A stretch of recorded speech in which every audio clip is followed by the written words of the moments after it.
ఏమయ్యా, ఇంట్లో సరుకులన్నీ అయిపోయాయి. ఈరోజు ఏం వండేది, ఏం తినేది? అయ్యో అవునా, నేను రోజు కూలికి వెళ్తాను, కానీ ఈరోజు నాకు కూలే దొరకలేదు. సరే, నేను ఎవరైనా అప్పు అడిగి తీసుకొస్తాలే. సరేనండి. నాన్న, నా దగ్గర కూలీ డబ్బులు ఉన్నాయి, తీసుకోండి. నువ్వు అమ్మ, నా బంగారం రా. నువ్వు ఉంచుకున్న డబ్బులు మాకు ఇంట్లో ఖర్చులకు ఇచ్చావు. నేను ఖర్చు చేస్తే నా సంతోషం కోసమే, అదే కుటుంబానికి ఇస్తే అందరం సంతోషంగా తినొచ్చు.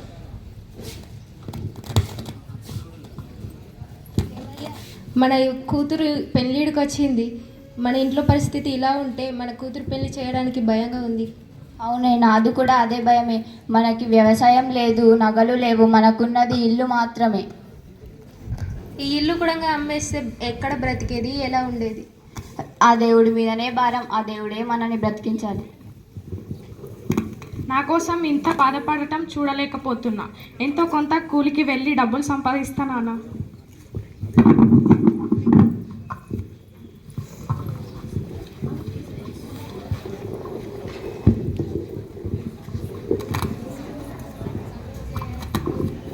కంగ్రాట్స్ రా రవి. ఎందుకు మామయ్య? జాబ్ వచ్చిందంట కదా. అవును, థ్యాంక్ యూ మామయ్య. ఇంకేంద్రా, జాబ్ వచ్చింది. పెళ్ళి ఎప్పుడురా? పిల్ల దొరికితే పెళ్ళికి రాడే మామయ్య. అవునా, నాకు తెలిసిన వాళ్ళ కూతురుంది, వెళ్దాం పదా. సరే మామయ్య, అమ్మని తీసుకొని వస్తా.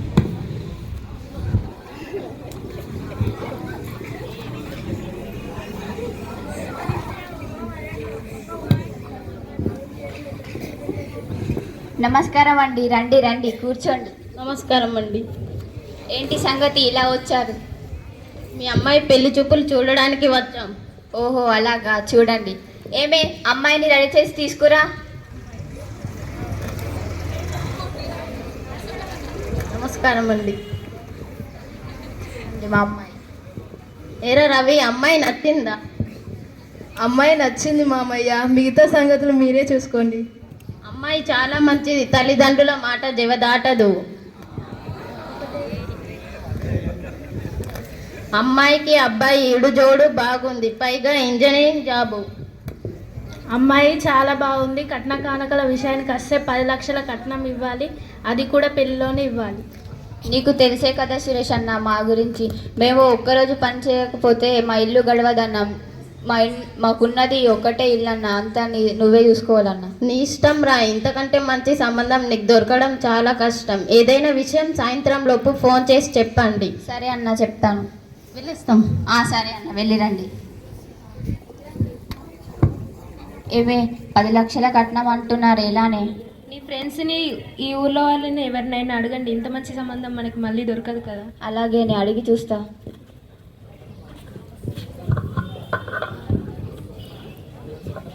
హాయ్ రా రాజు, బాగున్నావా? బాగున్నావారా? బాగున్నారా. మొన్ననే మా అమ్మాయి పెళ్లి ఫిక్స్ అయిందిరా. సంతోషం రా, మంచి విషయం చెప్పావు. కానీ కొంచెం డబ్బులు అవసరం ఉన్నాయిరా, నువ్వేమన్నా సర్దగలవా? అరే, 1 గంట ముందు వస్తే ఇస్తుంటిరా, ఇప్పుడే మా మామయ్య వచ్చి తీసుకెళ్ళాడు, సారీరా. అయ్యో అవునా, సరేరా.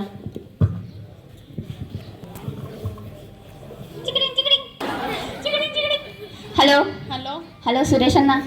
అన్న, నువ్వేమన్నా, నీకు తెలిసే కదా నా అమ్మాయి పెళ్లి ఫిక్స్ అయింది.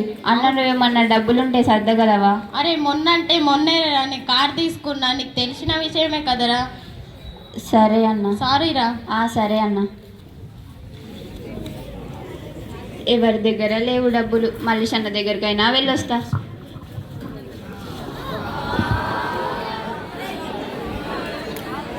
అన్న, మల్లేష్ అన్న, నమస్కారం అన్న. అన్న, ఏంటి ఇలా వచ్చారు? అన్న, నాకు కొంచెం అమ్మాయి పెళ్లి ఫిక్స్ అయిందన్న, మీరేమన్నా డబ్బులుంటే సర్దగలరా? మీరేమన్నా డబ్బులుంటే సర్దగలరా? అమ్మాయి పెళ్లి ఫిక్స్ అయిపోయింది. నా గురించి తెలిసే కదరా, 100 రూపాయలకు 5 రూపాయల వడ్డీ, తాకట్టు పెడితేనే పైసలు ఇస్తా. సరే అన్న, రేపు ఇల్లు పేపర్లు తీసుకొని వస్తానన్న, కొంచెం అప్పివ్వండి అన్న. రేపురా. సరే అన్న, వస్తాను.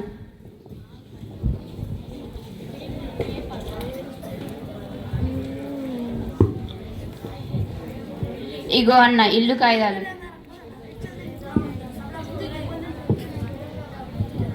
వెళ్ళొస్తానన్నా. అమ్మయ్య, ఆ దేవుడు నా గండాన్ని గట్టెక్కించాడు. ఈ డబ్బుల్ని తీసుకువెళ్ళి బ్యాంకులో వేసొస్తా.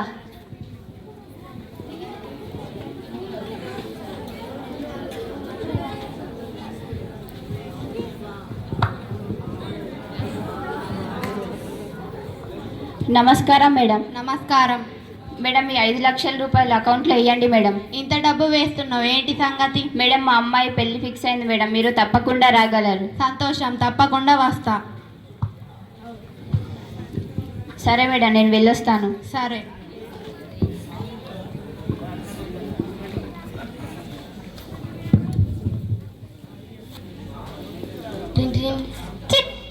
Hello, hello.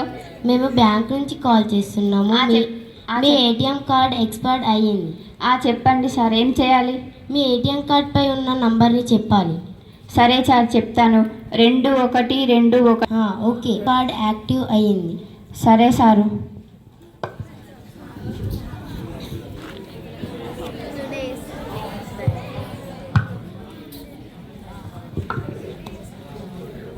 నమస్కారం మేడం. నమస్కారం మేడం 5 లక్షల రూపాయలు ఇవ్వరు మేడం.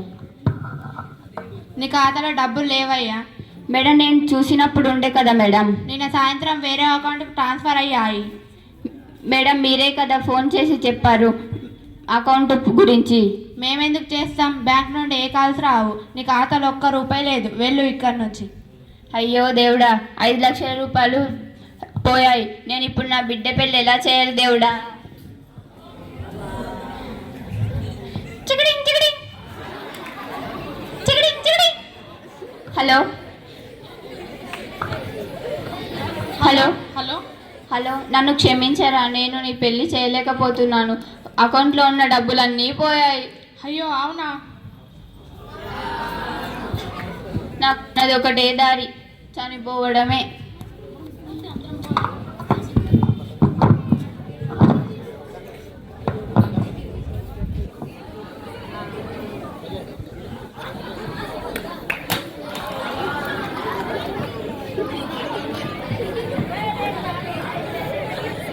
అయ్యో, ఇక్కడ ఏమైంది? ఇంతమంది జనాలు ఉన్నారు, వెళ్ళి చూద్దాం. అయ్యో, ఇతను మా మామయ్యే. ఎందుకు మందు తాగి చనిపోయాడు? ఎంత ఘోరం జరిగిపోయింది. హలో హలో ప్రీతి, ఇక్కడ మీ నాన్న చెరువు తాగి చనిపోయాడు. మీరు త్వరగా రండి.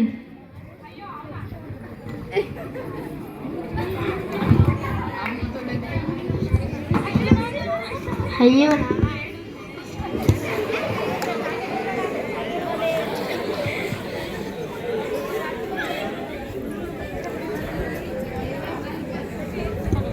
ఏమైంది ప్రీతి? ఎందుకు మందు తాగి చనిపోయారు? సైబర్ నేరగాళ్ళు బ్యాంక్ అని చెప్పి ఫోన్ చేసి డబ్బులన్నీ కాజేశారు.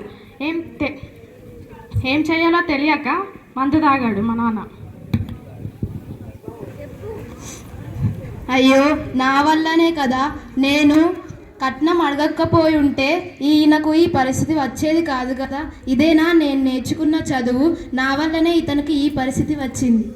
నా భర్త చావుకి కట్నం ఒక కారణం అయితే, సైబర్ క్రైమ్ విషయంలో జాగ్రత్తగా ఉండకపోవడం, ఫోన్ విషయంలో జాగ్రత్తగా ఉపయోగించుకోకపోవడం రెండవ కారణం. నా భర్త చేసిన పొరపాటు మీరెవ్వరు చేయవద్దు. సైబర్ క్రైమ్ విషయంలో జాగ్రత్తగా ఉండండి. ఫోన్ని జాగ్రత్తగా ఉపయోగించుకోండి.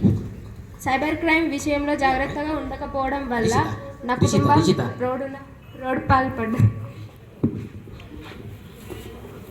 మనందరం దాంట్లో లీనం కాకపోవడం వల్ల నవ్వాం, కానీ ఆ స్టేజ్ మీద పర్ఫామ్ చేస్తున్న రిచిత ఆల్రెడీ అవతల ఏడుస్తున్నది. తెలుసా మీకు? ఎంతమంది గమనించారు అది?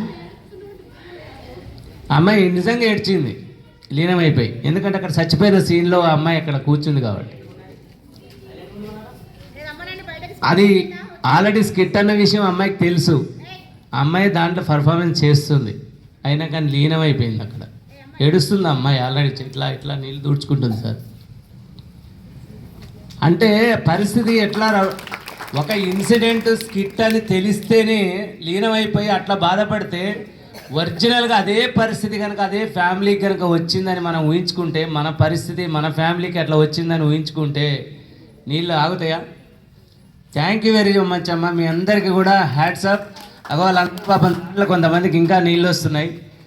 అంటే మనం అవేర్నెస్ ఉంటే, ఏదో చదువు అంటే ఏదో పుస్తకాల్లో మిగతా విషయాలన్నీ చదవటం కాదు, జీవితంలో జరిగేటువంటి ఇన్సిడెంట్స్ని కూడా చదువుకొని మనకు చదవకుండా మనల్ని కాపాడుకొని మన పక్కనున్న బంధువుల్ని అదేవిధంగా మన స్నేహితులను కూడా మనం కాపాడగలగాలి. దీని యొక్క ఉద్దేశం సార్థకత అయిందని నేను అనుకుంటున్నా. మరి వన్స్ అగైన్ మనకు ఉన్నటువంటి గంగామోహన్ సార్కి, ట్వింకిల్ సార్కి, హ్యాండ్సప్ సార్ మీ ఇద్దరికి కూడా చాలా బాగా స్కిట్ వేయించారు. కనీసం ఒక్క జీవితం అన్నా కానీ భవిష్యత్తులో ఇలాంటి మోసాలకి పాల్పడకుండా కాపాడుకోగలిగితే ఒక్క కుటుంబం అన్నా బాగుపడ్డ ఈ ప్రోగ్రామ్ 100% సక్సెస్ అయినట్టు నేను భావిస్తున్నా. ఇక్కడ వచ్చిన వాళ్ళందరికీ కూడా once again thank you very much sir. ఇంత మంచి ప్రోగ్రామ్ పిల్లలతోటి మీ రాక వల్ల, మా సార్లు ఏర్పాటు చేయడం వల్ల ఈ పిల్లలకి ఇట్లాంటి అవకాశం దక్కినందుకు థ్యాంక్ యూ. చాలా బాగా అనిపించింది. నాకు కూడా కళ్ళ నీళ్లు తిరిగినాయి. నాకు అక్కడ జరుగుతున్న ఇన్సిడెంట్ కాదు, ఏడుస్తున్న పిల్లల్ని చూస్తే నాకు కూడా నీళ్ళు వచ్చినాయి. ఇది మనం నిజంగా నేర్చుకోవాల్సిన విషయం.